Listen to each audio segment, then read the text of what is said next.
one.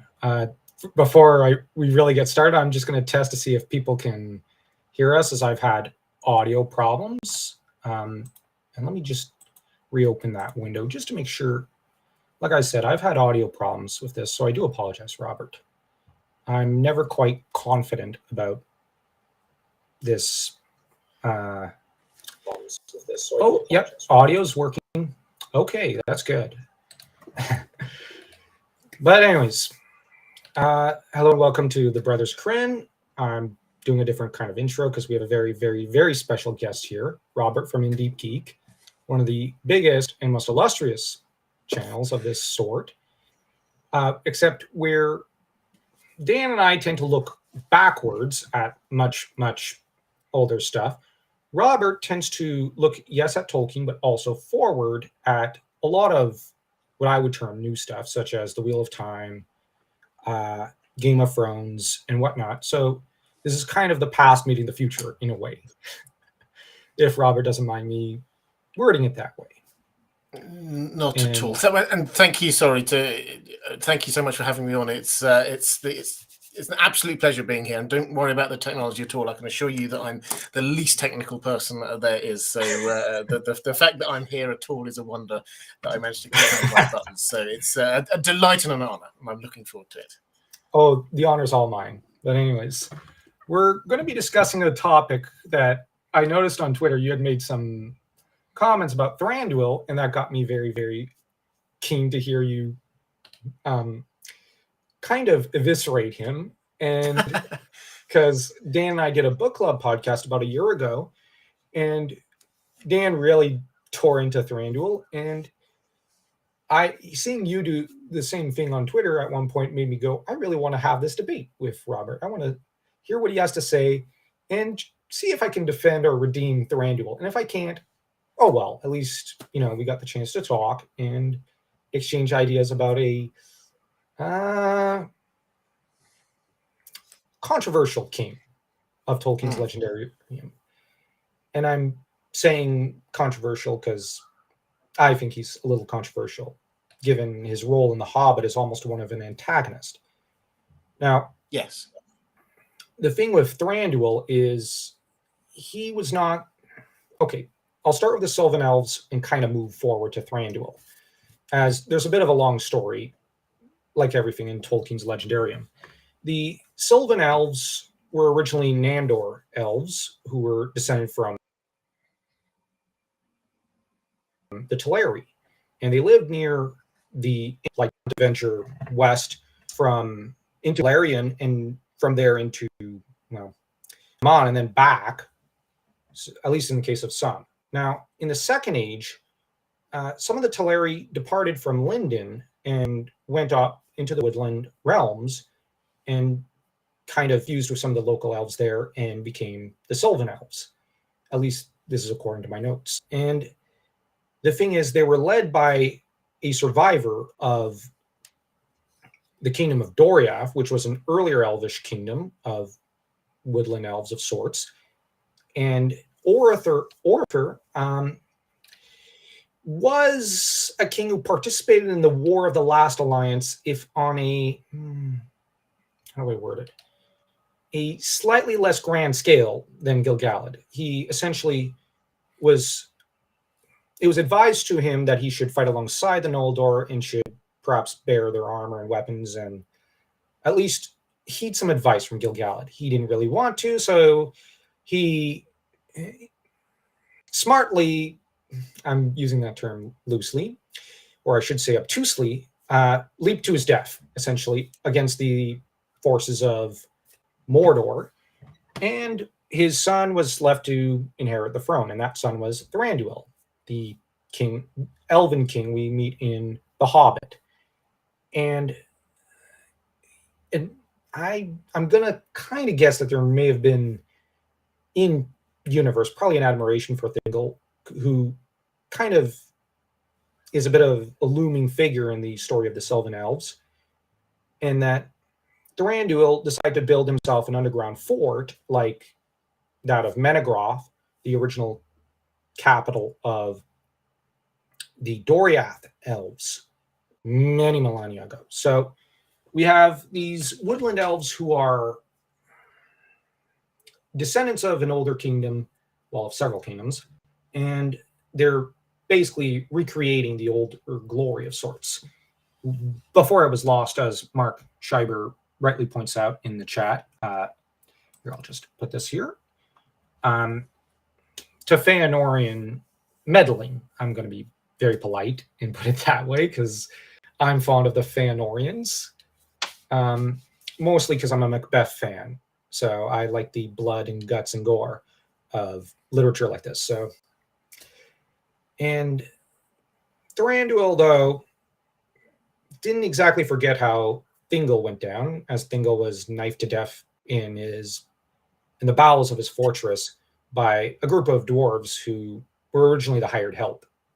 And, well, after that, I guess Thranduil wasn't exactly fond of dwarves, and they were not exactly fond of him. So, anything you want to add, Robert? Yeah, well, I mean, I think you're being quite charitable already. I have to say. So, I mean, I think that the if we scroll all this back to Orifer, Thranduil's dad, he just wasn't wanting to be a team player, and he charged in to the battle before the orders with his lightly armored units. And actually, if you think about the Lord of the Rings, if you think about the Dead Marshes, that is the result of him charging into battle when he shouldn't have done. All of those dead elves there, that's his doing. But as you say, Thranduil then did emerge from he survived the war, and he is the king and goes back up to the woodland realm, Greenwood the Great, as was this beautiful forest. Mm-hmm. And I'll just sort of pick on the bit of history that you've got there before we get into the Hobbit. The situation there was that they, broadly speaking, he ruled over the wood. And then we know that in the Third Age, this darkness starts to come into the forest, which is Sauron. And we read in the Book of Unfinished Tales, he and the elves retreated from it. So they didn't actually investigate. Sauron is literally there in his own backyard, and he doesn't do anything about it. And he retreats back, and he retreats back, and he retreats back. And the reason why he's there in the right top northeast corner is because all the time, this darkness and shadow is there in what then becomes known as Mirkwood. This is how great the retreating has gone, that the entire forest has had to be renamed. No longer Greenwood, it's now Mirkwood, because he's just retreated back in the face of it. So that's the sort of the starting point geopolitically for where we're at. And Thranduil, as you say, he's trying to recreate the splendor of Menegroth, this beautiful place from long ago. At which point we come into this story through the dwarves. Now, you were talking there about what happened, pardon me, with King Thingol. Now, this is the kind of thing that I certainly get sort of. I mean, I'm not really worked up about it, but we have to accept Tolkien does not just write. Yeah, he doesn't just write all elves are good. There are a lot of bad elves, and there are a lot of biased elves, particularly against the dwarves. And let's not forget the elves started out by literally murdering an entire dwarf tribe. That's how they started out, just thinking that they were not really worthy of being there. They were hunting them. So the elves are not in the clear on here.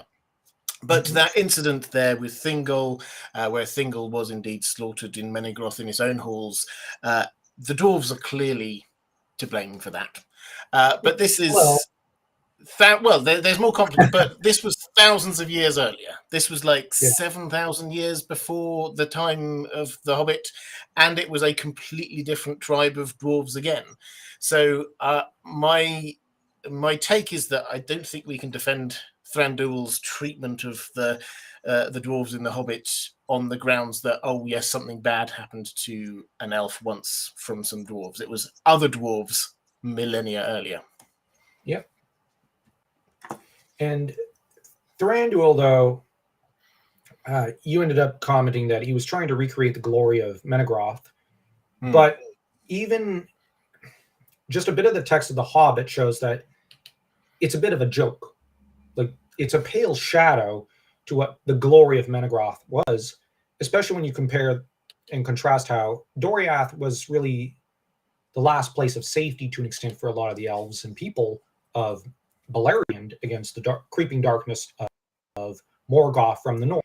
In marked contrast, you have the Necromancer, aka Sauron, who is in the forest, and you've got of Mirkwood, and you've got the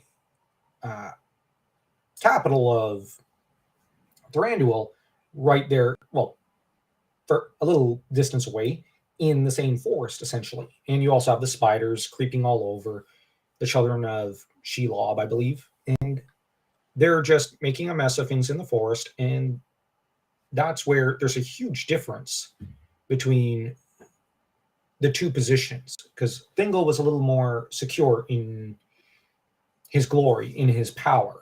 And the response from Thingol in the face of the threat that was posed against him was vastly different.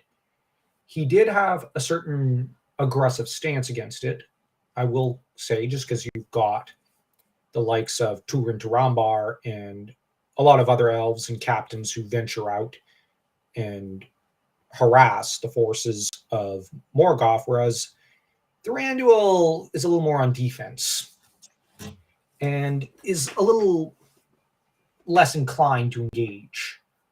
That said, that's where Gandalf and the rest of the White Council kind of come in, off screen, of course, to take care of Thranduil's kind of mess.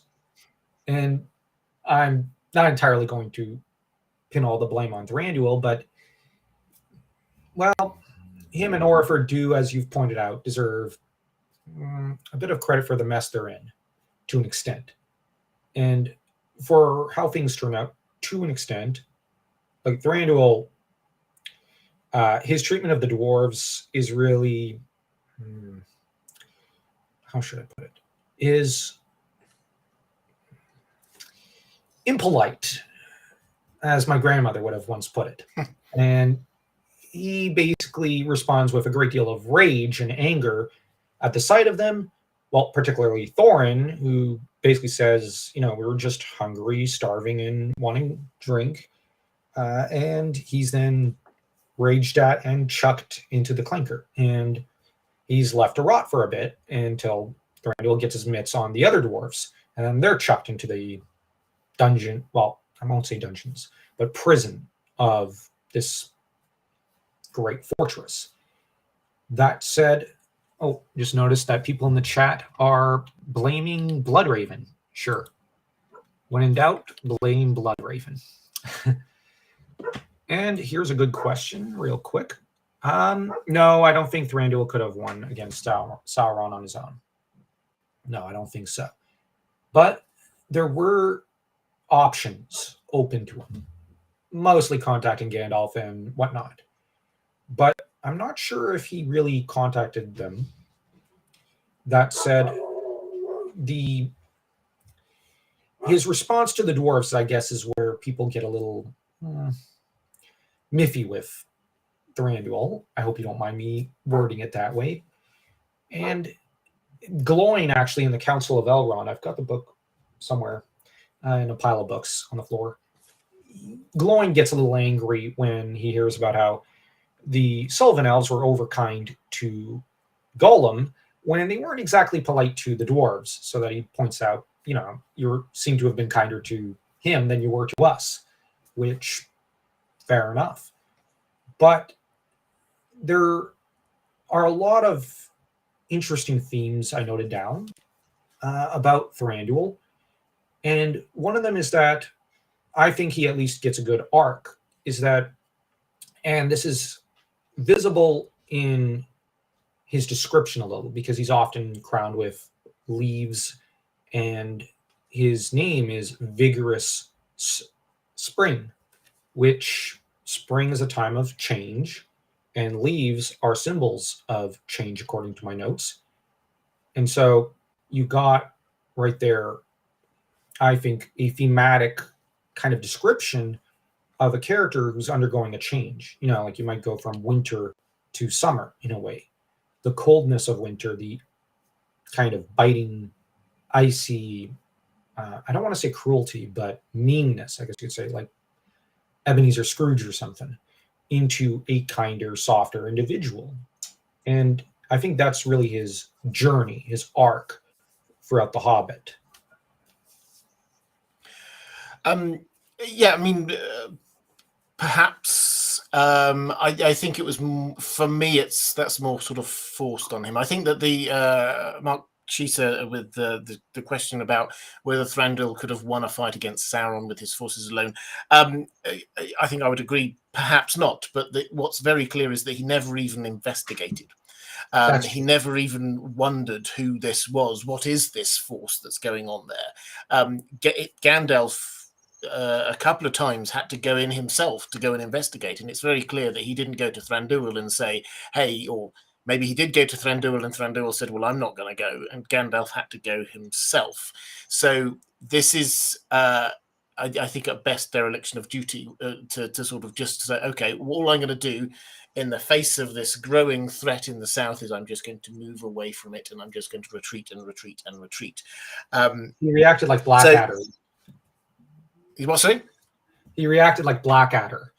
Well, yes, exactly. So he's trying to just look after himself, look after number one, and he doesn't actually want to engage with what's going on. And it's really interesting as well. During we think in the story of the Hobbit, obviously Gandalf goes missing halfway through in the story of the Hobbit when he sort of says, "I'm now off. I've got business elsewhere," and that's when he and the White Council go and turf out Sauron. But it's very clear that they have decided not to involve Thranduil in this at all, because he's not involved. He's just not engaged. And if Thranduil did know about it, he decided he would much rather go off and try and get some gold than head down and help out Gandalf in the south of his own forest. So there's a very clear, he is just not engaging with the evil in the south of Mirkwood.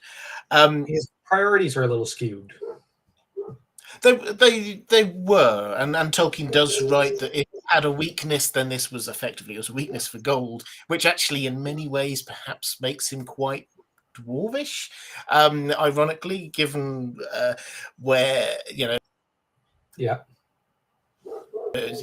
his own fact that he is suspicious of strangers, the fact that he's slow to become friends with people, the fact that he's proactively hunting and wanting more gold and jewels does make him quite dwarvish. But I think when you say, was it your the way your grandma would say he could have done a lot better in terms of hospitality. Yeah. When dwarves come across, they are very clearly starving and lost, and don't know what's going on, and they just need somebody to offer them some hospitality.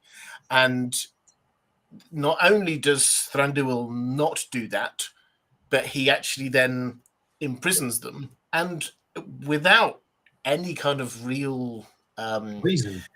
Yeah, and forever. That's basically what he says. I'm not going to let you out until you tell me what private business you're on. So it's actually quite it's quite hard to see that in a good light. You can sort of say, oh no, yes, but maybe he has these memories from thousands of years ago. Maybe he's just really concerned about safety. But no, there's not even a modicum of being a good host there. The other thing that I would I was just going to say, agree and say, yeah, there's no other way to read it. Yeah. Absolutely. And the other thing I would just sort of add in on that point, you mentioned golems, because Gollum is dropped off later, just before the Lord of the Rings. Aragorn drops off Gollum with Thranduil, and he says, can you keep Gollum here? Can you I don't want to be going around all over the place having Gollum with me, so can you just keep him prisoner here for a while? And he fails to do that. In the same way that, frankly, we have to say, yes, we can accept the fact that he probably wouldn't have guessed that there was a hobbit wandering around with the One Ring, so maybe we can give him a little bit of leeway there. But the only 2 times he's actually been trying to keep prisoners that we know of, both times he failed. So it's not as if he was being competent at what he was doing either. So it's he's not being, and that's why Legolas is at the Council of Elrond, because Thranduil, he couldn't even face up to doing it himself. He sent his son to go off and, can you just go over there and admit we mucked up. Gollum's gone. So it's but there's a lack of care and there's a lack of competence going on with him. Well, I'm actually going to disagree about the reason why he didn't show up for the council. I might argue he does have a realm to look after, and its security was recently breached, so that might be a priority. That's me trying to defend him. That said, I mean, that's fair. I was probably overstepping the mark. No. You made a good point, and sorry about that. The dog can open doors, and the dog can open doors. Wow. Yeah, he's a pretty talented puppy. He's good with doors, and very crafty. He's rather like, I'm like Thranduil, incompetent, and he's like Legolas, far more competent than me. Anyways, I think the greatest accomplishment Thranduil did was, just to reference Legolas, was to raise Legolas. We have to bear in mind now. I'm a fan of Conan the Barbarian and whatnot, and you're a fan of Game of Thrones, so I might compare it to, like, with Conan raising Khan, or even let me use a good example. I may not think Maegor is all that kindly an individual, but he was certainly competent. So Rhaenys did a good job raising him there. So I might make that kind of literary comparison, where Thranduil, for all his faults and failures, did raise a very, very crafty, resourceful son who would be a better king than him. So that in itself is an accomplishment. At least that's going to be me kind of geeking out about Legolas and saying, well, yeah, Thranduil's not the best at everything he does, like imprisoning people, but at least he's got a great son. So the realm, like, the most important thing a king can do is probably guarantee the security of the realm, which for a long time Thranduil didn't do a good job there, but he at least tried in Lord of the Rings, and raise a proper successor, which this latter point is very important. And while I'm not a big fan of Game of Thrones, let's be honest, it does do a good job in literature of showing what happens when you don't have a lot of good, competent sons, as you've got a lot of short-sighted individuals trying to claim a crown, which very few of them have any right to. I'm just going to comment that about that War of Five Kings. And I'm also going to just say what's funny is that Thranduil's position, I think Thranduil would like it to be reminiscent of Thingol, but I think it's almost more reminiscent of Bilbo, in that he's living in a hole in the ground and trying to deny what's happening outside his doorstep, so to speak, outside the Shire, or the immediate realm of Thranduil. That aside, I don't know what you think of that kind of comparison I made there, but yeah, I think that's, I mean, it's probably quite a fair one. Is so what we have with Thranduil is that he, when we see the culture of the elves of Northern Mirkwood, when the dwarves go through there, there's a lot of feasting, there's a lot of drinking wine, there's a lot of trying to get hold of the best of things. So it is this kind of like joy and laughter, and let's also just focus in on ourselves, which is quite, as you say, quite hobbity.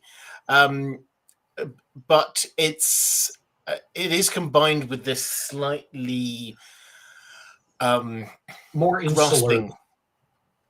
So yeah, Bach insular, yes, type but society. it's also with this slightly grasping side, is that he's always coming out with these things like, if the dwarves come back this way, then I'll have something with any treasures, I'll have something to say about it. And the moment he thought that there was a treasure going, then he rallied his army and set out straight away. And we hear about tolls and things like this. So it's clearly, there's not just I'm happy with, like, this is the Shire is generally sort of just okay and happy with who it is and with life as it is. He doesn't seem to be. He is pushing it away. He's trying not to think about it, but he wants more. He wants more than is there. Whereas in the Shire, they're content with their lot and what they have. Yeah, it's a marked contrast in the two societies. Although there are those in the Shire who are grasping, the Sackville Bagginses. They're grasping after Bilbo's silver spoons, for example. And I had to crack that joke at Labella. I really like her character, but I have to crack jokes about her.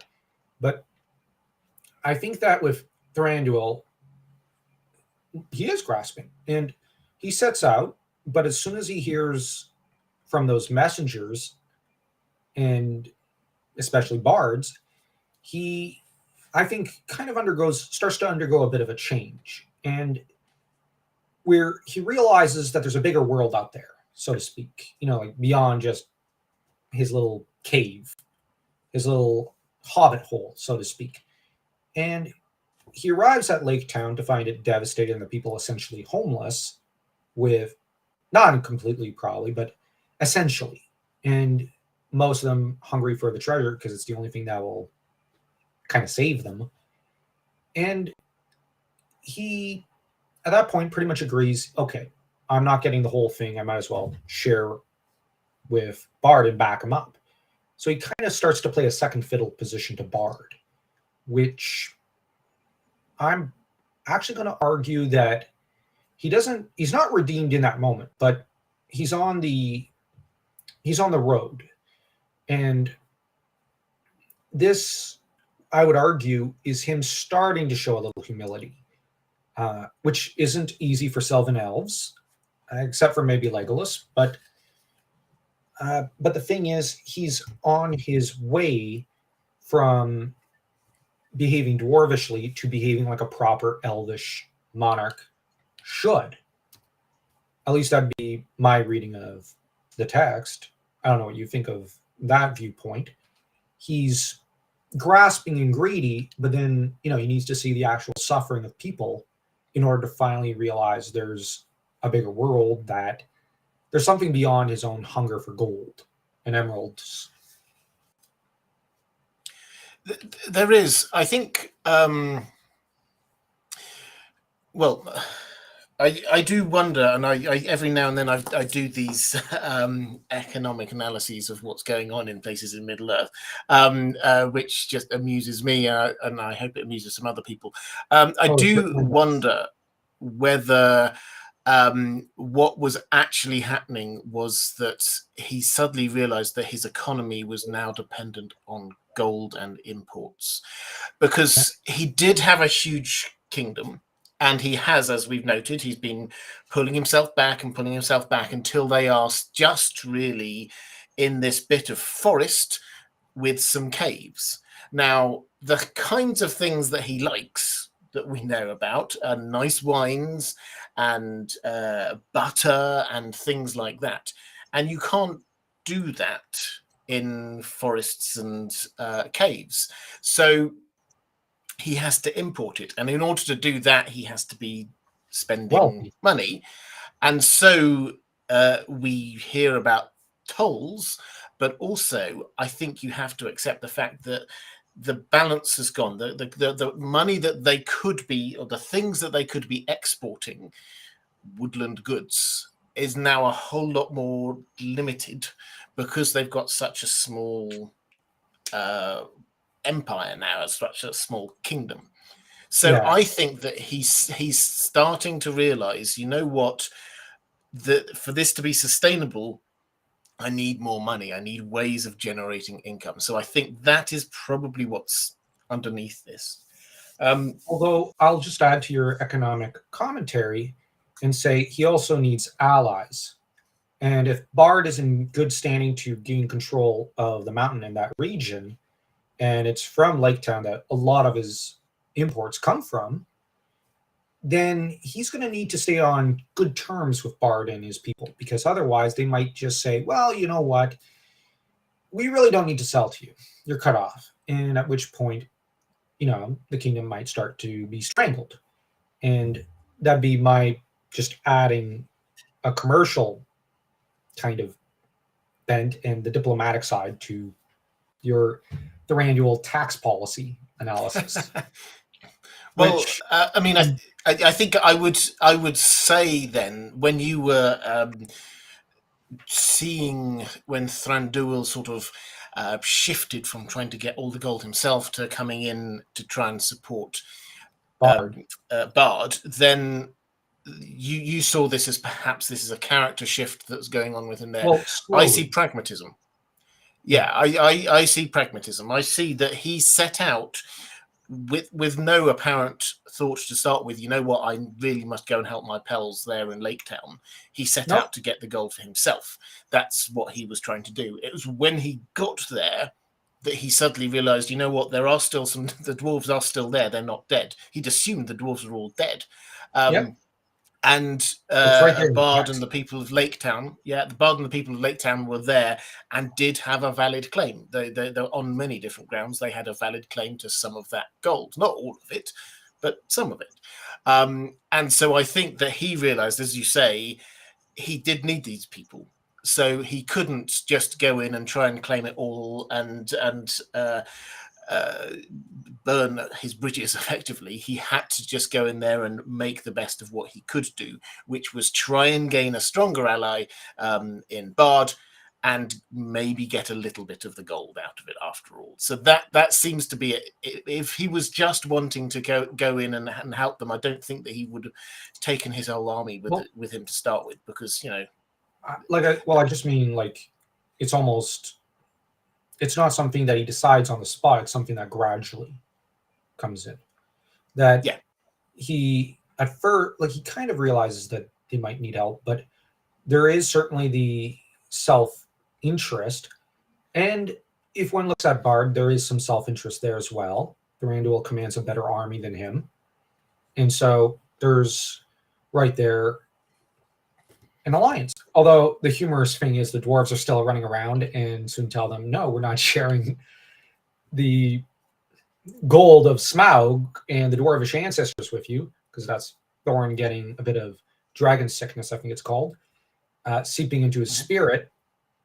And at this point, you've got Thorin who contacts Dane, and Dane goes to come down with his own army, at which point the goblins show up wanting, they show up a little later, and they're wanting everything. So the other armies decide that they're going to form a alliance against the goblins. But in the meantime, before the goblins are even pretty much fought, the Bilbo slips down into I'm going to call it the Lake Town army, and slips down into that army with the Arkenstone in hand and forks it over to them. And here, I would argue we get a bit of a hint of shame with Thranduil, I think. Just, because he notes that the mithril suit that Bilbo wears and is a more dignified, he wears it with more dignity and goodness than even some elven princes might have worn it. And it's unclear which elvish royals he's referring to, but I think that I like to read into it that there's a hint there of Thranduil kind of pondering about his own life decisions and that Bilbo's kind of showing a bit of more wisdom and goodness than he's ever demonstrated. That said, I'm going to look at the geopolitical angle and say that throughout this entire battle of the five armies and everything that comes about, Thranduil makes out like a bandit.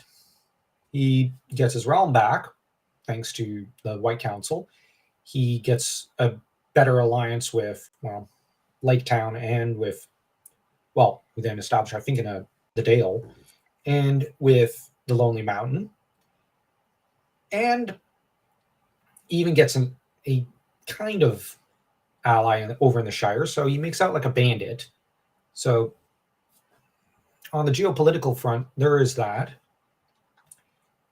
And here, I'll just post up this.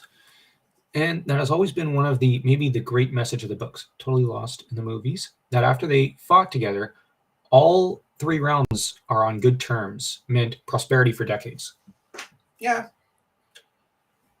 Though, what are your thoughts on Thranduil commenting on Bilbo when he hands over the Arkenstone? Yeah, so I think this is probably the bit where I gain the most sympathy for Thranduil. He does seem to come across as trying to get a way through this situation. Without blood. Yes, without bloodshed. He doesn't want to go to war. Now, I'm not 100% sure if I were for a while trying to sort of be a sympathizer for Thranduil. Tolkien does write that he always had that memory of what happened in Mordor. So that horrific battle when his dad led the charge and all those elves died, that stayed with him, and he was always fearful. We're told he had fear in him that darkness was going to return. So I think this is what is there, meaning that's what drove him to be retreating before the shadow in Mirkwood. But in terms of him fighting, I have a feeling that this means he actually didn't want to fight, because he doesn't. That's his memory of fighting, is his dad dying, is of all of these people being killed. So it is a dark memory. Yeah, so I can kind of get that, and I think that plays out in his approach to what happens with the siege of Erebor. Effectively, is that he could have just said, "Okay, there's only a handful of these dwarfs in there. Yes, okay, we'll lose a few of our people. I've got an entire army here. We can take them." He could have done that. Let's storm the place.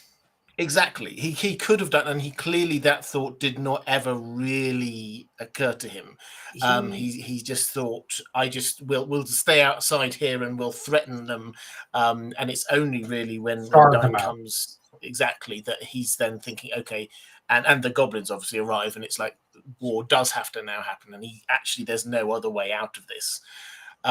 So he doesn't seem to be warlike as a person, and it seems to be I don't know, you can read too much into this, but there is a hint there, I think, of a sort of a PTSD from his experiences when he was younger, which is something Tolkien himself, obviously, who lived through the Battle of the Somme in the First World War, he will have been very aware. He wouldn't have had that language which we now have, but the wanting never to have that again is something Tolkien would have been very aware of. So I think that plays in. So yeah, when we actually get to that point and it becomes clear he's not going to be able to just walk into the mountain, grab all this pile of gold, give each of his soldiers a sack and they can take it and run away. Once he knows that's not going to happen, he does seem to be one of the people who is holding back from fighting until he has to do it. Yeah, and that's against the goblins. And that he's basically pressed into a corner. And I'm not going to disagree. I was going to say, I guess you could say he's a bit of the Elvish equivalent of Scooby-Doo. Wanting to basically you may need to explain that one a little bit more to me. Scooby-Doo from the old Scooby-Doo cartoons would sometimes play or talk a tough game, but He's the Great Dane from the old cartoons of Hanna-Barbera and would always run the other way the minute he sees a monster or violence is threatened. And there he goes. And the song Scooby-Doo, Where Are You? And that thought had crossed my mind just now, humorously. I don't know why. But I think with Thranduil, the fear of violence is... it reminds me to an extent of Theoden, just in when Theoden's a little more insecure. And in some ways, I think that the two are supposed to be essentially the same kind of Shadow King archetype. This indecisive, weak king at the start, although Theoden obviously rises to the occasion and becomes the king archetype in his fullness, whereas Thranduil never quite makes it up to the same glory of Theoden. I'm a bit of a Theoden fanboy, so I'm kind of prop him up. But Thranduil is insecure, is frightened, and does have that shadow of greed hanging over him. So, but in some ways, it's a matter of he is forced to rise to the occasion, if very reluctantly. Where Theoden obviously makes the decision to rise to the occasion. Yes, he does need to be pressed to, but he does do it of his own volition. Thranduil has to be pressed to, and this brings in the question, in my opinion, yeah, he's basically backed into a corner until he's basically redeemed, sort of. But does that remove from what he does and from what he ends up choosing to do? Well, and sorry, the dog just surprised me there. I do apologize to people. I'll just be 1 minute. But I don't know what you think of that, Robert. That's okay. No, I'll take not care a of problem. Yeah, I mean, I think I was actually. I'll pick up on Mark Schieser in the chat saying, "Don't forget Gandalf was being there," and I always thought that Narya might have been at work. This is definitely the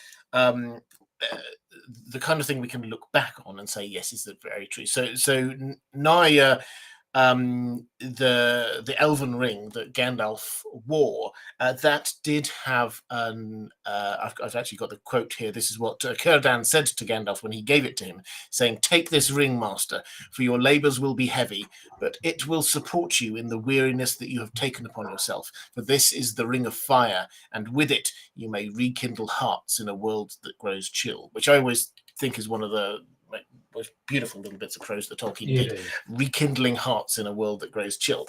And I think although Tolkien, when he wrote The Hobbit, obviously when he first wrote it, he wasn't thinking about the One Ring or anything along those lines. But when he sort of retrospectively went back to it, then I think, yes, we can probably see this. And I love how Tolkien often uses Gandalf's ring in a subtle way, showing how this does rekindle hearts. And you see it just in when he's there in Minas Tirith and he's sort of going by, and as he's going by, the soldiers gain heart. And you see it when he disappears in Moria. You just see the reactions from all of the rest of the Fellowship. As yes, obviously they've just friended the most powerful memory, but they're devastated. They feel like all hope has gone. It's just because of the absence of that ring. So yes, I think we probably can retrospectively look back on this and say that Gandalf and his ring probably did provide some courage. I mean, I don't have the quote in front of me right now, but he certainly does give this like speech. You know, the goblins are here, that we must now rally and fight. And it's just like, it's just his presence. Yeah, his presence is like a tidal wave washing over everyone. And that scene in Minas Tirith always reminds me of Jeanne d'Arc in Mark Twain's novel, where she goes from one part of the battle to the next. In some of the battle scenes, just, telling her troops, forward, we can take the English. No offense intended. None taken. And they start off frightened at a few scenes, and wanting to pull back, but she tells them forward and starts heading in front of them. And they realizing a petite young girl is about to plunge to her death. Oh, they can't let that happen, and they're carried along by her spirit. So they form up before her and charge in a few scenes. And now Twain's novel came out in 1896, whereas obviously the Lord of the Rings came out in 1954. And so I'm pretty sure Tolkien probably did read it, but I don't think, it's just when I read it, I look at these similarities in the literature, but I don't think that's what Tolkien was really thinking. But Gandalf is really the one who carries everyone along and says, listen, we got to all kind of form an alliance. And I think now the most beautiful redemption story in The Hobbit is obviously that of Thorin. If more people valued merry company, I think it is drink and food. No, it's if more people valued food and drink more, the world would be a merrier place. And certainly, although Thranduil initially took that to excess with his wine, but I think that a moral lesson is learned, at least I would argue, on his part. And because he has Orcrist, Thorin's sword, from Gondolin that he could lay claim to.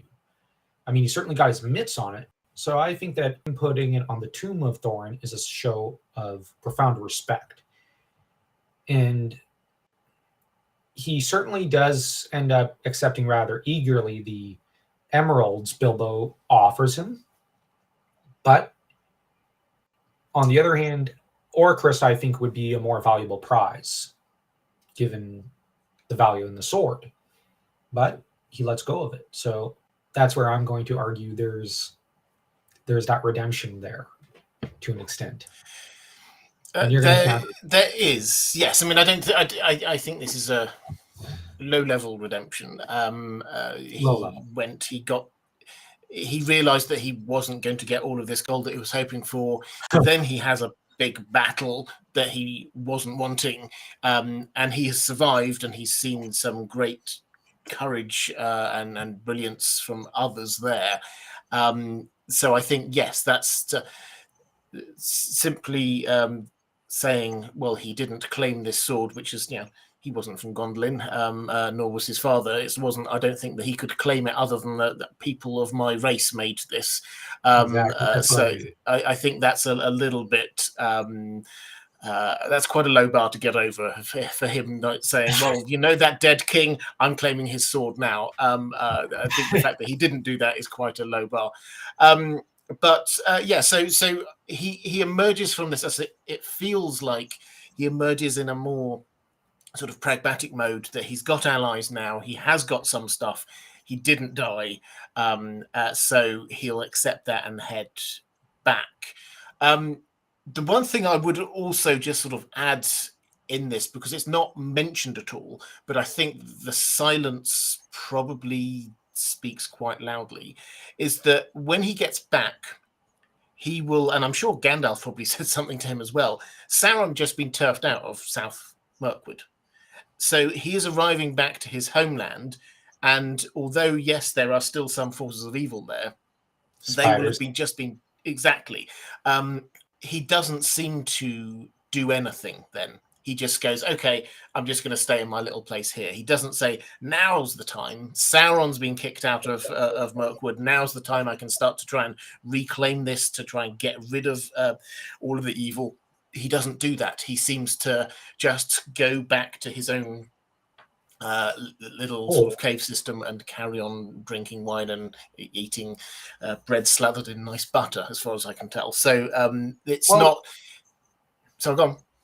Oh, I was going to say, well, at the end of the Lord of the Rings, which is quite some time later, at the end of the War of the One Ring, he gives the North to the Bjornings. Not that I think he would have really challenged them for it, and then presses south and claims the southern part of Mirkwood. I was just searching for the name there mentally, because do I call it Greenwood the Great again? Do I call it Mirkwood? But I know it has another name later, but I can't remember it for the life of me for some reason. And he presses south at that point when Sauron's completely defeated. So I wonder if he was still a little apprehensive about, pressing down there. There was no real reason for him to be that apprehensive, but he seems to have, like you said, kind of wanted to avoid it, which the one thing that can be said about Thranduil is that the difference between him and, say, Thorin is that Thorin was a courageous individual by his very nature, and Thranduil is not. Hmm. And like Thorin, I think, does personify courage because he just throws himself into a death charge against those goblins, which is very commendable. And in marked contrast to Thranduil, who, like you noted, did not want that fight. So, yeah, he could have pressed south. He chose instead to wait. Once again, I think there's a bit of that pragmatism in there. But now it's verging a little on the point of cowardice, admittedly, because Gandalf told him, Necromancer's not there anymore. You don't have to worry. And he instead decides, I'm going to hold up here for a while. And, of course, Aragorn shows up and drops off. And just that wording in English makes me think of a guy dropping someone off in a minivan, Gollum, and says, deal with the problem. Deal with Gollum. He's a bit of a problem. I can't have him following me around.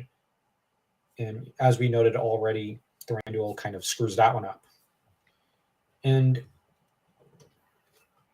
that said, so Thranduil's redeemed, but not any braver than he was before. I will concede. So, yeah. So the bit at the end when we actually get to the War of the Ring, he plays a part. But I think that this, for me, is the way he comes across always is that he doesn't do the big proactive good thing. He just sort of does the minimum of what he needs to do in order to survive and keep going. So he doesn't try and take all of the south of Mirkwood. In fact, it takes the forces of Lothlorien to come in, and the people who got rid of and broke down Dol Guldur, this was Celeborn and Galadriel doing all of that. And they pushed up all the way to halfway up, and they met him halfway down. So given the fact that he was already in the northeast corner, he's actually not done most of that work. He's done a bit of that work, but he's not done most of that work. So I think we can say, yep, well done, you played your part, but I don't think that we can actually say he's being a hero. He's proactively going out and doing it. And similarly, in the Battle of the Five Armies, it's noticeable, although I'm sure on the film, then Lee Pace does some amazing things. I can't remember off the top of my head, but I should just say Lee Pace I think was excellent. So this is my dislike of Thranduil was nothing to do with him and his characterization. I haven't seen the films, so you don't see the film. Well, it's they're certainly something. But the in the book, although we've only got maybe 5 pages of description of that battle, there are people who do heroic things. Beorn does heroic stuff. Thorin does heroic stuff. Keely and Fili do heroic stuff. We don't really hear about Thranduil himself doing heroic stuff. So and we don't hear about Bomber, sadly. Yeah, no. So, but it's like he's clearly there. He's clearly leading his forces, and he sets them up well and things like that. So there's not. We can't sort of point our finger at him and say, you did a terrible job. But at the same time, he didn't do the great job, and so it's like falling short of greatness. Although Bilbo has the thought partway through the battle that if he has to fall, he'd like to do it defending, I think, the Elven King. I could look it up, but yeah, he does. The best job he ever really does, I think, is in the Battle of the Five Armies. Whereas later he participates in the Battle Under the Trees. Thank you to Mark Scheiber for pointing that one out. And he doesn't really do much more. And this is a marked contrast to the Rohirrim, who are always awesome. And they do a great job at the Pelennor Fields. Sorry, I'm a Rohirrim fanboy. They're my favorites. And, of course, Aragorn. And oh, and there's something I've always wanted to say. This is just an aside, since I've got you here. Regarding Aragorn's tax policy, given the amount of treasure and booty that would have been in Mordor, and given the mines of Mordor, I don't think Aragorn would need to really tax people because there's all that wealth over there. It's like Augustus with the wealth of Egypt flowing into Rome. So just wanted to make that comparison. That's certainly possible, although one does have to wonder how much of that he could get at, because if it was under the Black Tower and that collapsed, was that then deep underground? Would he have had to go mining for all of this? We don't know. So it's not. Jobs, Yeah, well, it does create. It would have been very a good Keynesian boost to the economy, I'm sure. But it was very clear that people did not want. Not in that part of Mordor. Yes, there were the slaves in the south who he freed and gave that land to, but people did not want to live in that part of Mordor, understandably, because it doesn't ever come across as a particularly nice place to live. But as to Thranduil, we'll get back to him because why not? Now, I'm going to kind of venture away from Thranduil now to Legolas. Legolas comes into the story, I'm going to argue, lacking a great deal of his father's prejudices, as his father seems a much more kind of hostile individual, for the most part, in The Hobbit than Legolas demonstrates himself to be in Lord of the Rings. That said, whatever sentiments of harshness towards dwarves Thranduil may have been softened by Thorin's sacrifice, although nothing's written of that, so I'm not going to really say anything. I'm just putting that as an aside and just saying one could read that in, but I don't know if I would because, that said, Legolas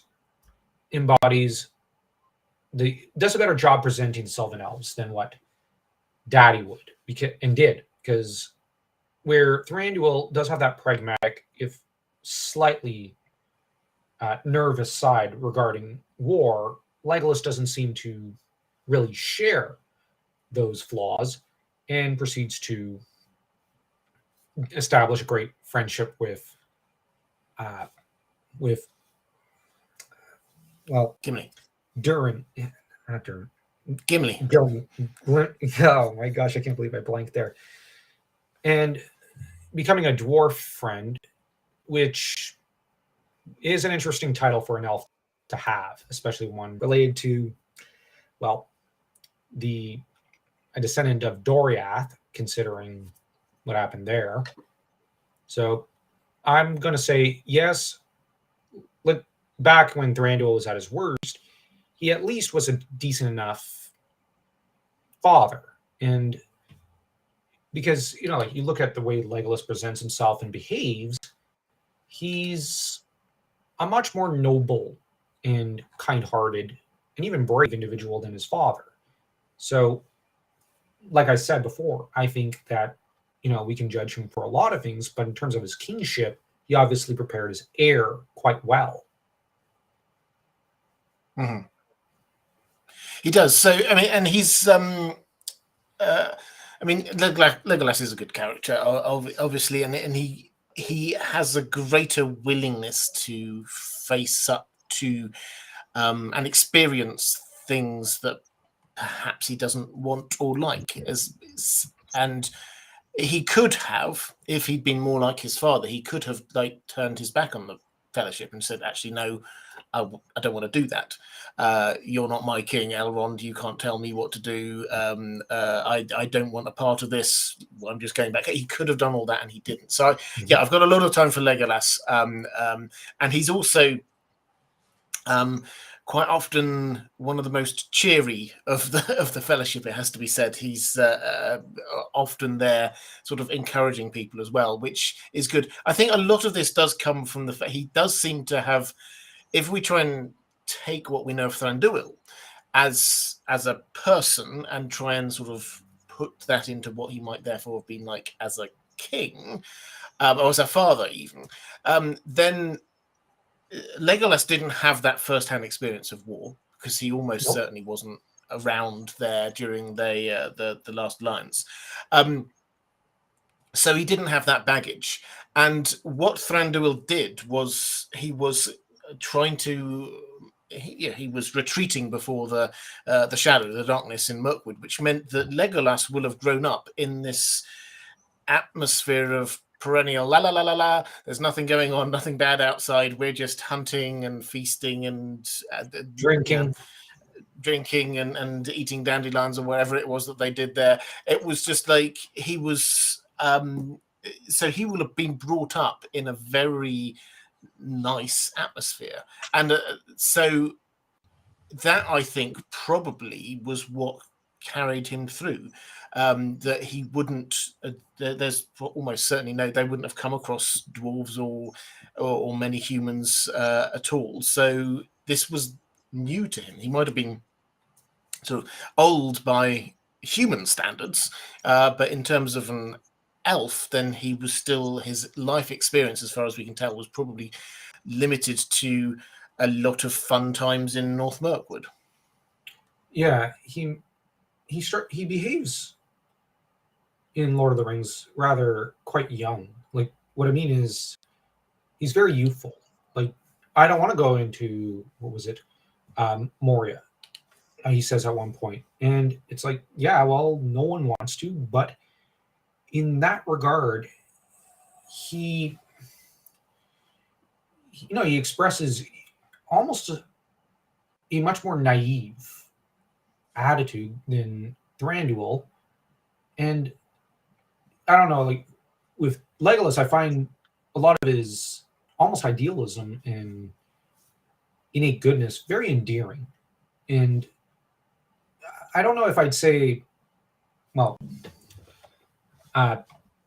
here we have someone who says, I would disagree on this, was retreating, but he was neither dumb nor blind. I don't think we said he was dumb or blind. It's just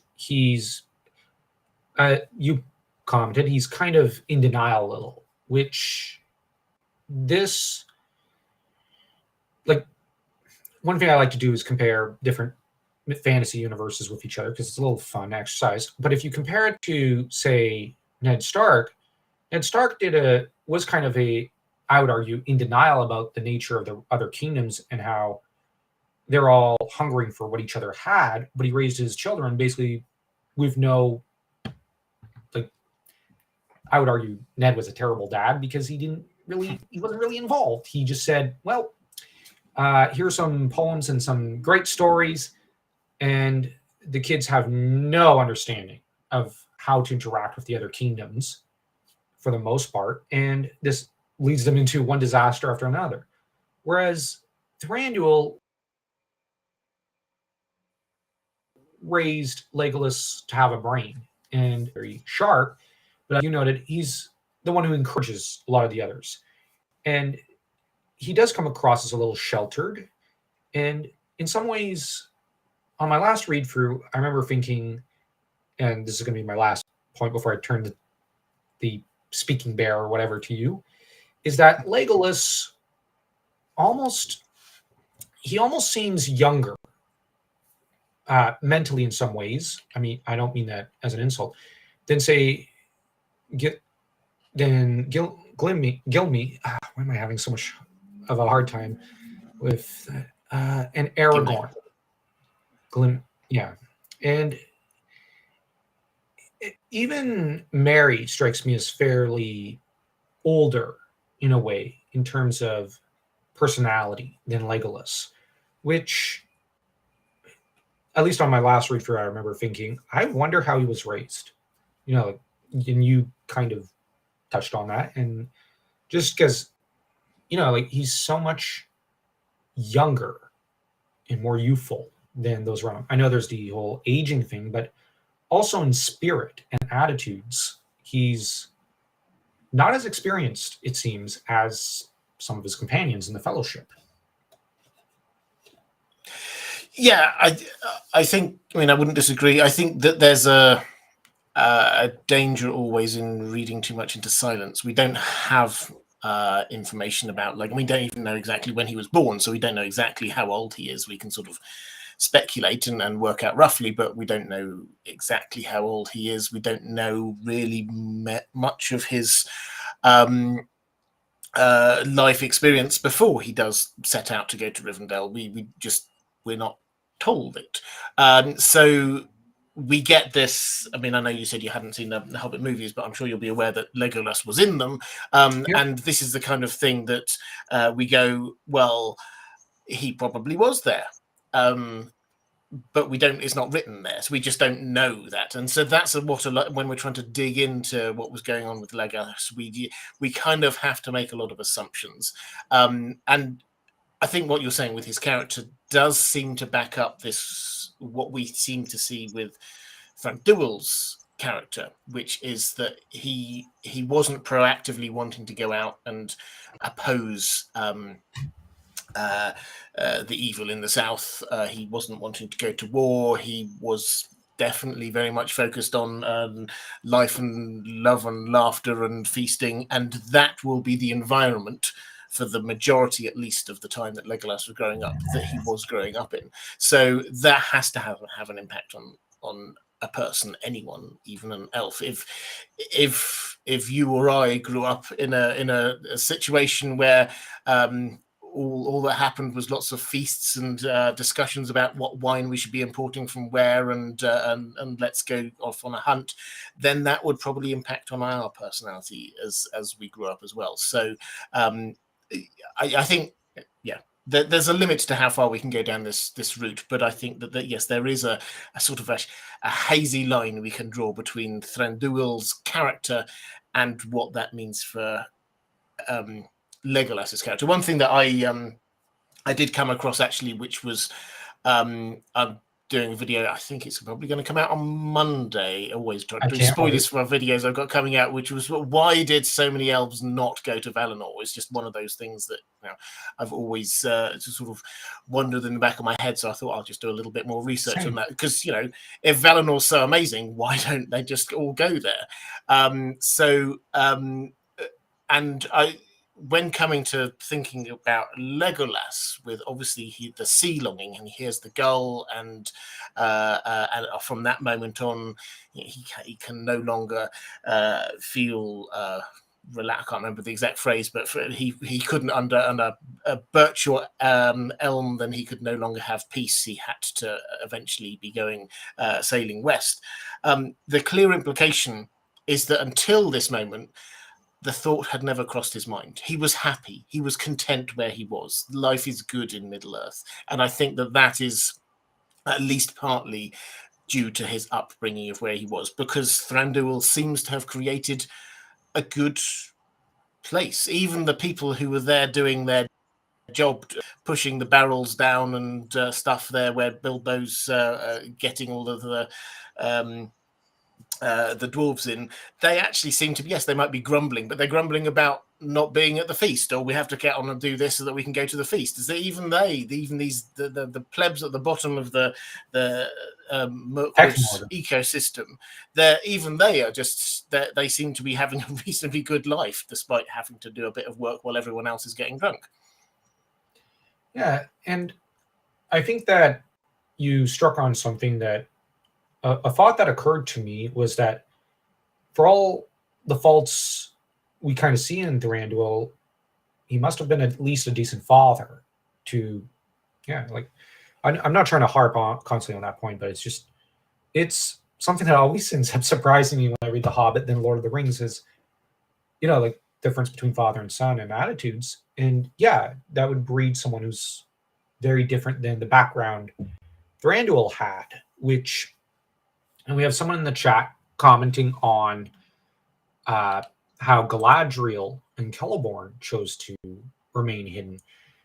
I think the difference is that where Celeborn and Galadriel were a little more proactive, you look at everything they did in the Second Age, and you look at how they behaved vis-a-vis Gil-galad in the War of the Last Alliance, that's a marked contrast to Orifer and Thranduil, so who didn't really want to cooperate at first. So, and you kind of have thematically Orifer's refusal to cooperate with Gil-galad being echoed in Thranduil's kind of refusal to cooperate with the likes of Thorin, for one thing, initially, and just Thorin's later refusal to cooperate briefly with the Bard and I was going to say the King Bard, but I was thinking in French for a minute, Le Roi, and the problem is I said vis-a-vis, and then my brain switches to French, and then I have a hard time flipping back to English. But I'm not Tolkien. I can't flip between languages that easily. He could. I can't. And so you've got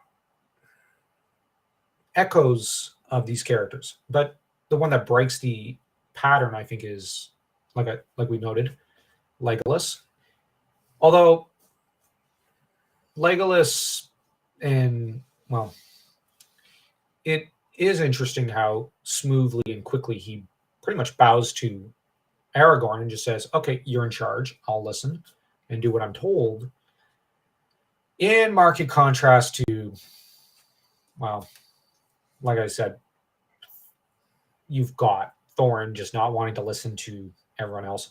I'm just mentioning Thorin because I do find that a little interesting. But I still disagree on the decadent interpretation of Thranduil. When the war started, he did fight. What do you think of this person's comment?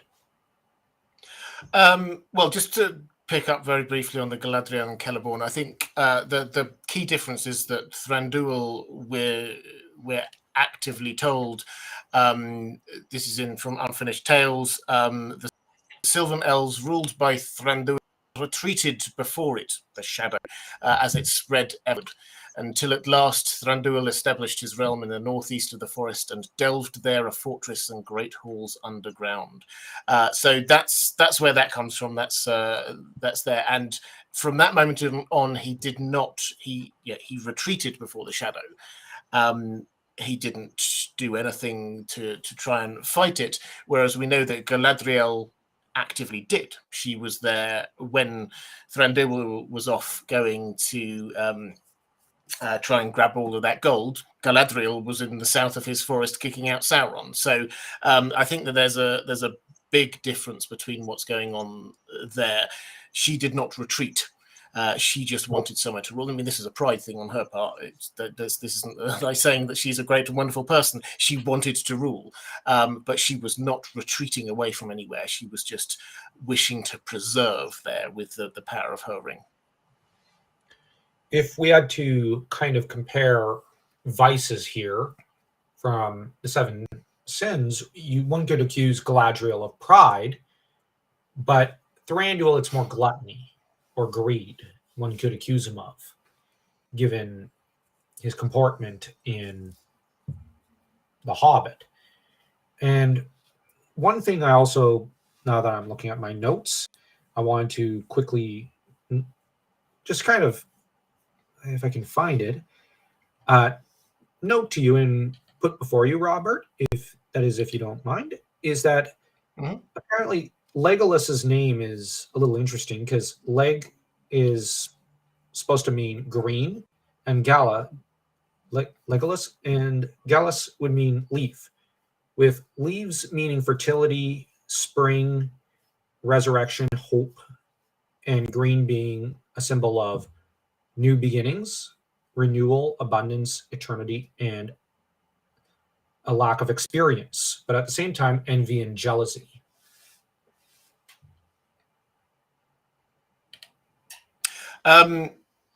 Yeah, I mean, it's green leaf. I mean, I think there's sort of a risk of overinterpreting. Tolkien obviously loved his etymology, but I think that what he is representing both the Sindarin and Sylvan elves, because this is quite an interesting mix, having the Sindarin elves being in charge and the Sylvans they're effectively being ruled, but apparently seemingly okay with this. This isn't like Arthur or Thranduil came in and just like took over.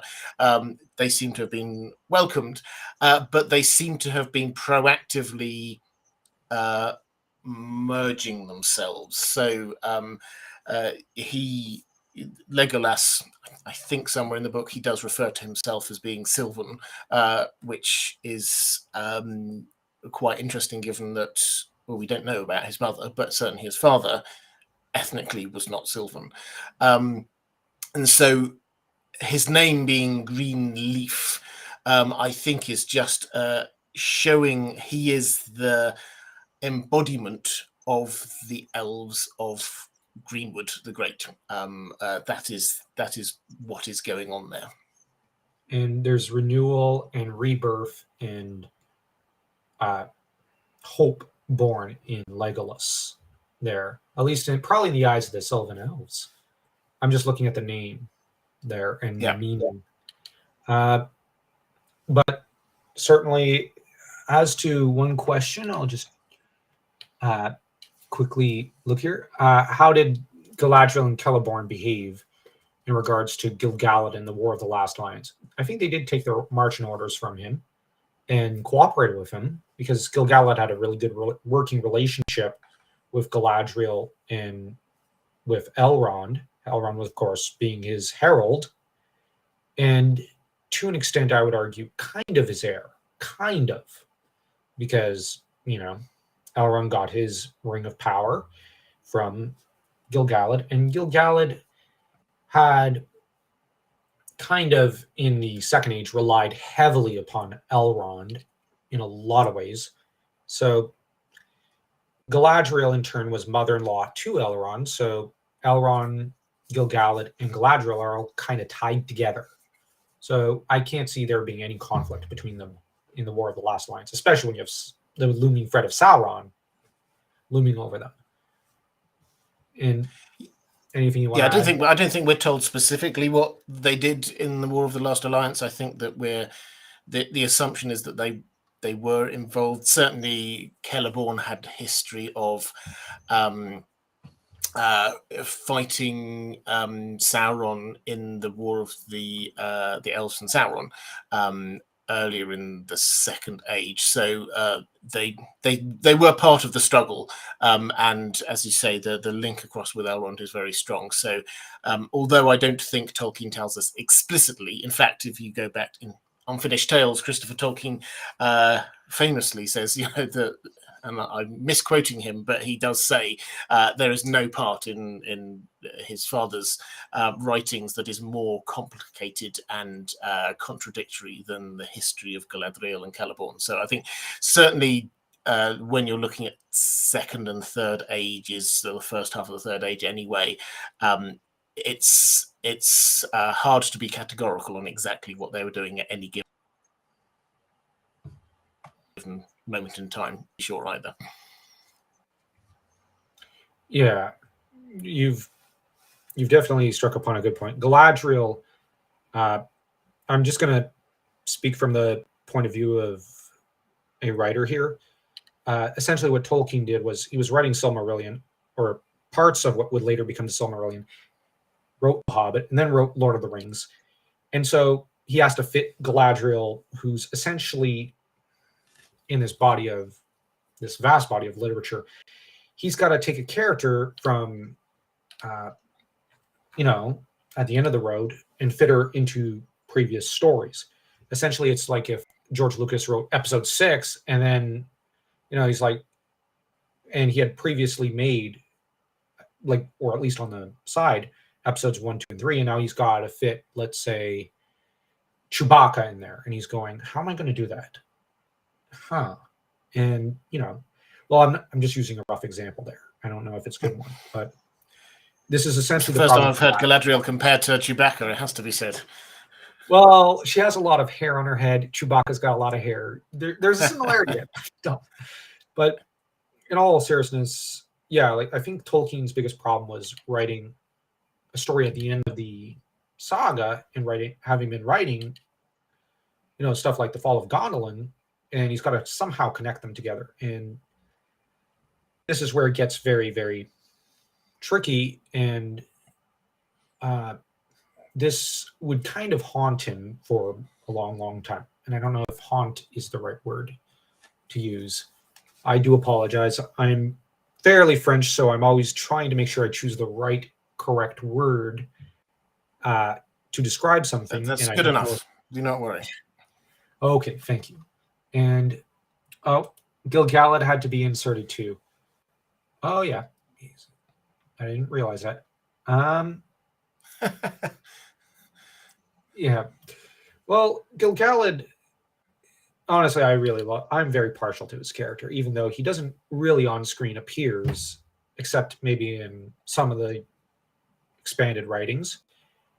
As to, I forgot what I was going to say. Shoot, how that. Oh, right. The other thing I was going to compare to an extent was, in a way, I already made the comparison between Bilbo and Thranduil to an extent, and you had. I'm going to really thank you for pointing out that the hobbits loved food and wine and drink and whatnot, but at a good, not all of them, but at a milder level than possibly Thranduil. But on the other hand, there's another similarity in that Bilbo was essentially a father figure to Frodo, and just as Thranduil was father to Legolas. So I do think there is a comparison to be made also in that in Lord of the Rings, they step into the roles of fathers. And in this regard, they're very different from each other, but there is something to be commented on how they both did a fine job raising Frodo and Legolas, respectively. That said, Bilbo was also something of a father to the likes of Samwise to an extent, or at least an uncle, a kindly old uncle. So, any thoughts on my kind of presenting Legolas and Frodo as almost mirrors in a way, or at least their positions are mirrors to each other? Yeah, I mean, I've not really thought about it before. I guess there is an echo in their stories as well, in as much as at the end they both are heading off to the west because there's that the Middle Earth is no longer for them. So that is that's certainly an echo. I don't. They also both have a great bromance. They do have a great bromance. This is true. I mean, Sam and Gimli. I don't know. Maybe we're taking it one step too far trying to compare them. But I think they're as characters. I mean, Frodo's quite downbeat, it has to be said, and has to be cheered up. Whereas it's with Legolas, it's normally he's the one doing the cheering up. Whereas Gimli, bless him, sometimes does need a little bit of encouragement. But understandably, I mean, I wouldn't want to go into the paths of the dead either. That's entirely fine. Yeah, I think there is an echo there, but I don't think it's the strongest one myself. Okay, but I do think I was going to point out a difference. You've got, well, Gimli, who's a more archetypally more of a knight, because you have the whole him pretty much rending homage to Galadriel, in return for the three tresses, and that seems taken out of Morte and other classical chivalric stories, such as, well, my precious Le Bru poem that I really like, and Le Geste Roland. So there's a lot of homage paid from a knight to a lady. Samwise isn't a knight. He's very obviously not. He's just more like a Batman. I think you ended up pointing that one out in a video or stream at some point. He's more like a Batman to Frodo's lieutenant or something. I remember one of the Tolkien tubers comment on that. Might be Tolkien Lore Geek. So yeah, I bring up the echo, but I'm also going to point out, Gilmy, man, my memory. and Sam are very different characters.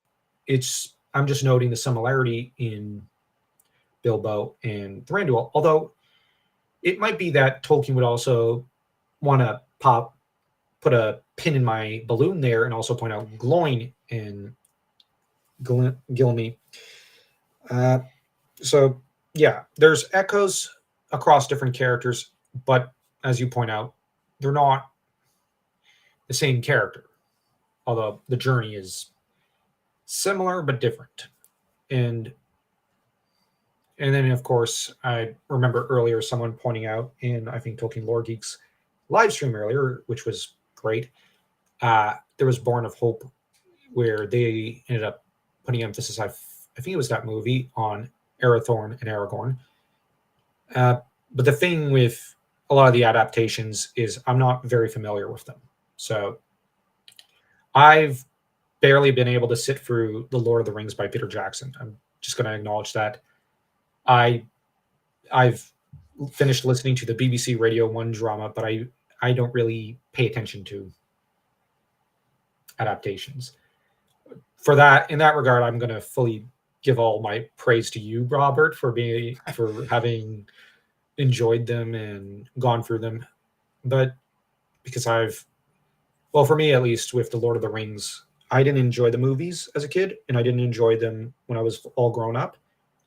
I'm not an adaptations guy. I want the book pure, and that's where the adaptations can't be pure. So, and that's where. Well, I will just very briefly defend the radio adaptation that you say, because I think for me, of all of the adaptations I've seen of The Lord of the Rings, or listened to in this case, that's probably the closest to the original. They use, I mean, I think almost all of the dialogue is straight from the books, and the acting and production is absolutely first rate. So I think if you have a book reader who was a little bit averse to adaptations, then I think that's probably the best place. That they have to squash it down, because otherwise it would carry on for years and years. But they do an exceptional job, in my view, of adapting it without losing the magic of the prose.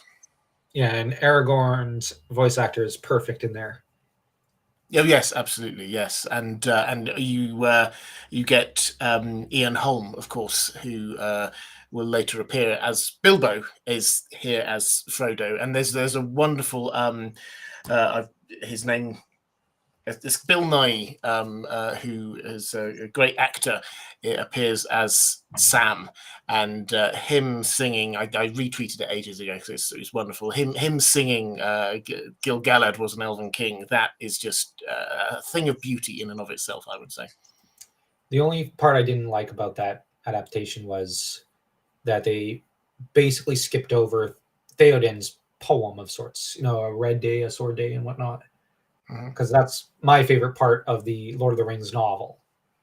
And, well, that and the slaying of the Witch King. But I'm partial to, I'm French, so for me, Chevalier and all that nonsense is what appeals to me. I grew up reading Le Geste Roland and The Hobbit and old fairy stories like that. And so, at least for me, The Hobbit and Lord of the Rings has a special place in that regard, because it's very reminiscent of medieval literature. But if you compare Charlemagne in the Geste Roland to Thranduil does not measure up. And that's going to be my last little dig at Thranduil, despite my arguing in his defense, if you will. But I'm going to quickly ask, just as a side note, I hope you don't mind, have you ever read Le Geste Roland, or what would it be? I think The Song of Roland in English. I don't believe I have, no. Oh, it's quite good. It's quite good. It's funny because I think you're probably better read than I am, and yet. Yeah, well, I just give a good impression of it, I'm sure. You come across as a pretty well-read chap yourself. Oh, thank you. Let's see. I just sometimes jump between the English and the French literature, and sometimes, I need to get in one language or the other, otherwise I get a little confused with and I've just started on the Lord of the Rings in French for the first time, and that's an interesting experience. And I'm not sure it's as good as the English one. I'm just going to be honest. But anyways, as to Thranduil, I'm going to just ask, given our lengthy discussion here, would you have you changed your view of him, or are you still in the same view? Well, I mean, it's a slightly tongue-in-cheek view that I've had in the past. Is that I think I do find him. What did you call it in the title? Avaricious dunce. I mean, I wouldn't quite go that far. I think he is greedy. I think that he was lacking in hospitality. I think that he is. I mean, incompetent is probably an unfair way of saying it, but his clear lack of ability of keeping prisoners is there for people to see. I think one thing I've found really useful in this discussion is working through this. I mean, what I call PTSD from the war, which Tolkien did write about. He said he never forgot that. He had the fear of it still, and I think that although Tolkien didn't expand on that, if we took that as a starting point to try and understand his character, it does make a lot of sense, and it does explain a lot of things. It explains why he backed away from the growing shadow. It explains why he wasn't proactively trying to investigate it. It explains why he was there just holding himself up in that little corner in northeast Mirkwood. It explains a lot of things. So I think we shouldn't be surprised that Tolkien creates characters that are more than two-dimensional. But that little bit there, when we can see that there is a fear in him, and that's the word Tolkien uses, that there is a fear in him that Sauron and the Shadow will return, and that fear as a driver of human behavior is hugely powerful. And I think does perhaps give us a way in to interpret that character that's slightly more charitable than what I slightly tongue-in-cheek come up with a lot of time with him. I think that the thing is that I just, as a character, I instinctively, when I read The Hobbit, I didn't like him. And whatever age I first read The Hobbit, it's just like, here's this guy capturing our heroes, not giving them any chance, and then coming out and trying to steal all their gold. I was just very bought into it. So that's where I come from at a heart level rather than the head level, I think. Very interesting. Did you grow up with Tolkien in your family, like his literature in your family? Yes, absolutely. So it's like, I mean, what I often say is that there, I think, and this is true, I think for a lot of people with some, whatever it is, stories, whatever, I genuinely can't remember the first time that the Lord of the Rings or experienced it. It was just something that's always been there. I mean, having The Hobbit, I can remember reading The Hobbit under the covers in bed at night. I can remember listening to that BBC radio adaptation in the car, going on holidays with my family. I can remember all these things from a very young age, but I cannot remember. At no point do I remember discovering it. It's just always has been there as a part of my life. So I think, but experiencing it through the sort of the eyes of Bilbo, then you do see this person who, him and his companions are stumbling, starving, lost, and then they just get imprisoned, and then this king comes out and tries to take all of their gold. He doesn't come across well from that emotional way of reading it. Okay, that was very interesting. I guess my next question is, because I may be, well, over here across the Atlantic pond. Sometimes those of us who are French here are more connected to France, sometimes more connected to the US. But this is where, now I'm one of a weird group of French who are fairly Anglophile and Scotophile. So I'm going to just ask, out of just curiosity, do a lot of Englishmen grow up with Tolkien? Like you do? I don't know what you. Well, Do a lot of people in England grow up with Tolkien in the same way you did. I mean, I think I'm probably rare in growing up in a household where it was just there, but it's now one of those things in English culture where it's just part of the culture, in the same way that something like, say, Doctor Who, on a very different level, is just a part of English culture now. And it's that you never ask somebody, have you watched Doctor Who? Of course, everybody's watched Doctor Who in England, in a way that in most other countries, I suspect that's not the case. You would make an active decision to watch it or not. And I would say with Lord of the Rings, it is just this. It would be somebody would have to say, I actually haven't ever read it, or I didn't watch the films or something. Otherwise you assume that people will know it. That's my personal take. Okay, sorry for my ignorance regarding England. There's no need to apologize for not knowing about someone else's country. Okay, it's fine. It's just at least within my family and a lot of where I grew up, originally French. Now it's not so French. A lot of people have moved out or moved in, but over there we were mostly French and fairly fascinated, many of us, with England. But it was more an idle curiosity. That said, I myself was only introduced to The Hobbit because now, first of all, I can't remember when I came across like the Jean fairy stories, but I remember being 11 years old and a Irish neighbor who was a friend of my mother's, was a bit of an aunt to me. She introduced me to Hobbit and Lord of the Rings and whatnot. And so I always found it a little funny that it's an Irish family that introduced me to an English classic novel in a way. So, but we've got a few interesting comments here. Which this one, I'm going to defend Thranduil. I really like Thranduil. I have a soft spot in my heart for him. I think he was a fine king. He was just, he suffers from bad PR and from, well, momentary bouts of impulsive moments. But with Thranduil, he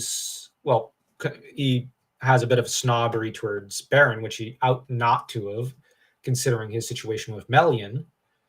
I just think that's because he didn't have the experience of having a father-in-law, because, Melian's dad is essentially a LOTR, essentially. So he never had to have that sit down like Beren had with him. But but that said, Thranduil does end up sitting behind the girdle and trying to kind of wait out the problem. But his situation, I would argue, is very, very different from that of, well, Thranduil, because Thranduil doesn't really order out anyone to go assault Dol Guldur, I think it is, and down in the south of Mirkwood. And whereas Thranduil does order out scouts and troops and attacks on mostly a hit and run kind of strategy against Morgoth. I might compare historically, because my major is history, I would kind of compare, this isn't exactly flattering towards the English, but I mean, no offense, it's just Robert Bruce's position in the Wars of Independence of Scotland at the beginning of the 14th century to Thranduil's position, like Robert's fighting against Edward the first and then second later. And so you have this creeping wave, this onrushing wave that's almost inexorable, like lava or something, against Robert. And Robert has to try and fight against that with hit and run tactics. That's kind of what Thranduil ends up doing, except Bruce hid in the Highlands and the Isles of Scotland. And whereas Thranduil is hiding behind a magical girdle of sorts, or a metaphysical girdle. So I don't know what you think of kind of making that comparison. I'm not trying to cast aspersions. I'm just trying to kind of comment on Thranduil's position being a little more tricky and difficult than Thranduil's. And I'm just going to take one moment just to throw on the light because I'm having a hard time seeing over here. I mean, I think Thranduil, Thingol, I should say. There are similarities because I think both of them are facing, or if not facing, that they're aware that out there is a threat and not wishing to face it. Now, I think that there's also some similarities, pardon me, you could draw between Doriath and Lothlorien. I am one of the people who subscribe to this idea that probably some of the protections around Lorien, Galadriel may well have learned from Melian when they spent a long time with each other in the First Age. So I think there are similarities across there, but the situation, the sort of the military political situation in the First Age was completely different. Thranduil was there in a world where Sauron had gone. The baddies had all disappeared, and it was a time of I mean, it wasn't just peace, because obviously we have the Witch King doing crazy stuff and all the rest of it, but the big baddie has gone and has disappeared. Whereas in the First Age, we've got very clearly Morgoth there, and certainly from partway through the First Age, he's then marauding across the land. Or his forces are. So it's a very different situation. Something with for Thranduil, he could just try and live in and pretend something wasn't there. But I think for Thingol, eventually he wouldn't have been able to. Obviously, events overtook him, but I think eventually they would have to realize that we can't do this. I don't think Thingol was denying that there was a problem, because I'm just going to play devil's advocate out of fondness for Thingol, but he played the denial game, I would argue, with Beren and Luthien to an extent, not being exactly model potential father-in-law there. But on the other hand, when it came for Turin went out and did everything he did, and generally Strongbow Beleg got the support of Thingol. That said, Thingol did not trust the Feanorians, due in part to the fact that the Noldor, when they arrived, didn't really behave themselves with a lot of dignity and grace. And we have to bear in mind that some of the Noldor insulted him and went out of their way to insult him, and Maethros had to try to play diplomat. And from there, the relationship just went into further decline, if that's even possible, when you've got two of the Feanorians running around. I think it was Curufin and Celeborn, if memory serves, and who ended up trying to get their hands on Luthien to basically blackmail Thingol and kind of usurp the line of succession within his realm. So Thingol, well, the Feanorians had made it clear they're not allies of Doriath.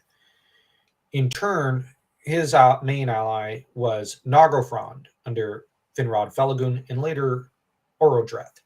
That said, that situation soon changed as Orodreth made some pretty disastrous decisions long after Finrod Felagund rushed off to his death to out Beren.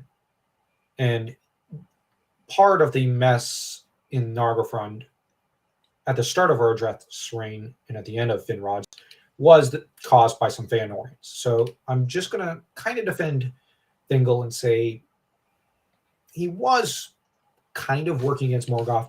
And what can he do against a large, overpowerful Valar, especially when you have someone like Fingolfin who tried his hand at swiping him down, and that didn't really work too well. And, well, there's also, as some of the people from your channel who came over here said, and there's also Bloodraven who's at fault. So, well, I mean, yeah, I'm not. Although I don't have huge amounts of time for Thingol when it comes to Beren. That just seemed like a really arsey move on his part. But I completely agree with you. I don't think that there's he's not in denial about anything at all. But the whole situation in that first age was just horrible, and everything was bad. And so I don't think it's possible for anyone in that situation to have come out looking squeaky clean. It was just pretty hard, and he did what was a sensible thing, and him and Melian and created the girdle around there and protected him, and he tried to get alliances where he could. I mean, I'm not gonna hate on Thingol. I don't think he was a good, but I thought that he had a lot of the arrogance that elves often come across as having, which I don't personally like. But yeah, it was a horrendous situation for everyone there. Okay, I'm going to comment on the arrogance, and here I'm going to ask out of curiosity: do you think Legolas inherited that arrogance? Not so much. I think so Legolas does come across well. I mean, I think I would have to go and have a proper search to be honest. I always like to be honest with these things. I've not looked to see whether Legolas is arrogant. He when reading through, he does, as I say, he comes across as quite cheery, but not in a kind of like a superior way. I don't. More like someone you want to go out drinking with, or just I mean, the sort of the elven arrogance that was there early on is the kind of arrogance that can first of all name one of the tribes of the dwarves petty dwarves, and then hunt them to extinction because of the fact that they just don't think that they're a valid life form, or whatever reasons that they came up with. They didn't think that they were proper sort of cognizant beings or something.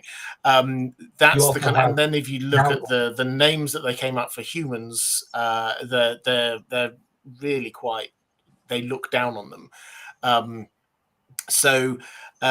they think that they're higher up generally in the food chain. Again, that video that's coming out on Monday, it was in Tolkien's, I think it was in letter 131, and he was actually giving a reason for why some of particularly the elves of the West, the Noldorin elves, did not return. And he does just come out and say that they enjoyed the fact that they were at the top above the wild elves, the dwarves and humans, whereas if they go to Valinor, they'll be at the bottom of the hierarchy. So that's clearly, they think of themselves as being superior. That's what Tolkien himself said, that they see themselves as being the top and the best. Okay, I've not reached that point in Tolkien's letters. I'm reading them for the first time on a separate podcast over on Instagram, so I'll take your word for it with letter 131. That said, the elves do have their arrogance. I'm rather fond of them, particularly the Noldor and Sindarin, but I'm not blind to the fact that they can get a little cocky with people. Although I would argue Fingolfin, I think, had more a sense of responsibility and obligation towards those around him. Same with Maethros to an extent. But yeah, a lot of the other elves kind of started to misbehave, and this caused problems for the future. And they didn't just call the petty dwarves, there wasn't just that nickname, they also called some of the dwarves Naugrim. And that was, I think, meant to mean stunted people, if I recall correctly. And my memory is not always the best, but okay, I'm glad you confirmed it. Most of my notes and research were just in regards to Thranduil, Legolas, Orofer, and the Sylvan Elves, not anything else. So any other discussions are basically going outside of the realm of my memory. But I think that since you mentioned you don't have time to really get into all of Thingol, and I've eaten up enough of your time, I think this is a good place to end it. You've made your stance on Thranduil quite clear, and you did a good. I don't mean this to sound arrogant. I think you did a great job arguing your point. I had a blast playing devil's advocate and defending Thranduil, a character I do acknowledge I at least think is an acquired taste, and I think eventually got redeemed. But he's more a mediocre king surrounded by great kings and great figures and legends, living legends. So I think that's pretty. Did I summarize it there? Yeah, absolutely. And I think that's probably a good way of sort of putting it, is that if you had to, I think if anyone was to try and say, well, who were the great elves of the Third Age, then, you might say Círdan's clearly a great guy. We've got Elrond, Galadriel was pretty amazing. You would go a little way down the list before anyone started saying Thranduil. He's the best one. I don't like doing character assassinations on people, as I say. I love going, and I love that when we dug in to try and understand what might be behind this. I think it's quite clear that he did some things which are not good and not nice, but what we have to try and understand is, why did he do that? And it's that fear, it's the where he came from, the war that he fought in, the father that he lost. That I think that is what was played into it. But I just wanted to say, actually, thank you so much for having me on. I've had a really good time. It's been an excellent discussion. So I'm so glad I could come on. I was very glad to have you, and you're welcome anytime here. If ever you should make a request or anything, we'll always have time for you, as you've been incredible conversationalist, Robert. And one thought before we go. I'll just say it's interesting that Thranduil sent his son off to war. Tolkien eventually did that with Christopher. So life imitates art to an extent. Yes. Although differences, I'm not gonna accept the comparison between Tolkien himself and Thranduil. I was going to say Tolkien is upstanding and out to be compared more to Elrond. Absolutely. Anyways. Just in the chat, sorry, we just had somebody who actually did get that quote from the letter. Just if you're interested, these are the mainly Northern elves, wanted the peace and bliss and perfect memory of the West, and yet to remain on the ordinary earth, where their prestige as the highest people above wild elves, dwarves, and men was greater than at the bottom of the hierarchy of Valinor. So yeah, that's where they certainly saw themselves as being above the other elves and dwarves and men. Well, I've got nothing more to add. That's interesting. And I can't wait to get to that letter. So I'm pretty sure I put the link to your channel in my description. If I forgot and my memory doesn't seem great today, I'll at least also put up a comment and pin it there, and so that people know to find you. Although I'm pretty sure most people are more familiar with you than my channel, as your channel is quite large and quite awesome. So well, thank you. Anyone who's not yet familiar with Robert, you can find him at InDeepGeek. It's, I believe, 3 separate words, and it's just type in Deep Geek and you'll find me. It's there. It's one of the best channels out there. He covers Tolkien, Martin's Universe, Game of Thrones, House of Dragons, and as well as Wheel of Time, I believe. And I think you're going to be covering the Willow series. Well, I mean, so the 2 big things that I cover are Lord of the Rings, Tolkien's World, and Song of Ice and Fire. I also The Witcher is something that I cover quite a lot, so I've got quite a few videos there. I did do one on the Wheel of Time. I'm considering whether to do more on that, but Willow, I don't know. For those who don't know, so Willow, obviously a classic fantasy film from the 80s, I think. And they've done a new spin-off TV show which is coming out some point around, I think maybe even tomorrow. And I know nothing about this. I've got no idea whether this is going to be amazing or rubbish. It looks great. I've just seen the trailer and that's it. So I doubt I will cover it in huge amounts of detail. But yeah, maybe I will do a video or two on that. We'll have to wait and see. Well, the trailer looked great, at least from where I'm sitting. I thought it was just one of the best trailers I've seen in years. So, thanks. Thank you for joining us. And if people aren't yet subscribed, do check out InDeepGeek. Subscribe to his channel. It's a great channel. And, well, those who aren't subscribed here, do hit the like and subscribe button. Let's get this stream out there. And once again, thank you so very much, Robert, for honoring and blessing us with your presence today. An absolute pleasure. Thank you so much for having me.